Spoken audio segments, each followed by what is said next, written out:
to you one-on-one about anything that's been discussed already. So to cue up the next part of our presentation, I'd like to take just a minute and share with you the inspiration for today's webinar, or at least the financial planning side.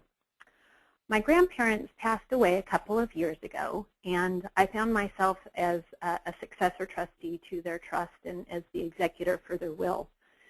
And in going through that process, there was a whole bunch of things that I didn't know. And as a financial planner, I thought, good grief, you know, I've studied all of these things, and I should be more familiar than the average bear.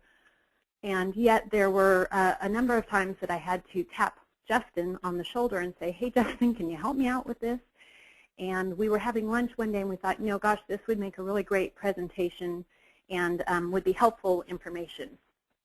So basically, what I want to do is kind of just give some very, very simple, basic overview of an estate plan. So, you know, an estate plan, very simply stated, determines how your assets are transferred at your death. And so assets can be, oh, let me pause for a minute and just say, here are the goals for our presentation today. It's both to provide insight to both trust makers as well as successor trustees. You know, there's some really important considerations, and there were some situations in my experience that was like, oh, what do I do in this situation? So we want to provide some insight about, you know, what to do if you find yourself in a situation, and then to highlight the situations where you likely do need a professional assistance.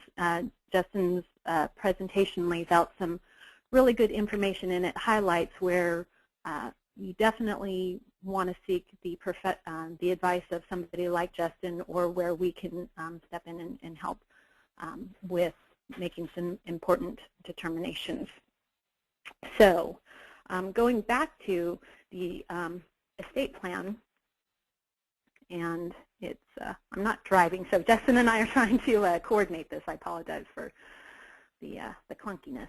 In any case, the estate planning basics, as I mentioned, an estate plan determines how your assets are transferred at your death. And there's a handful of ways that assets are legally transferred. The first one that I'll mention is by contract. So if we think of things like life insurance, that's a contract, and the value of that goes according to that contract. Things are also, assets are also transferred by title. So an example that I would use is for real estate. So many of you are homeowners or have property, and if you hold that property as joint tenants, well, then that dictates how the asset is transferred at your death. The next two are going to be the meat and potatoes, so to speak, of what Justin's going to talk about.